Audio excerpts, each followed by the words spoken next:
మంచుకు విరిసేటి పువ్వులు మాదిరి కాదా, ఎండకు వాడాలని అవి సూచించుటలేదా, తేనుందని మురిసేలోగా తుమ్మెదరాదా, మాయగమకరందం పువ్వుని విడచిపోదా, బంధం అనుబంధం లోకంతో సంబంధం, గాలికి రాలేటి పువ్వులదాయి చందం, మాయగా మనిషి నేల రాలి వెళ్ళిపోతుంటే, నిన్నేగ పుట్టుక నేడంత నడక,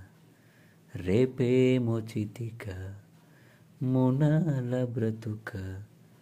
భోగాలు కావాలంటూ పాదం భూమిని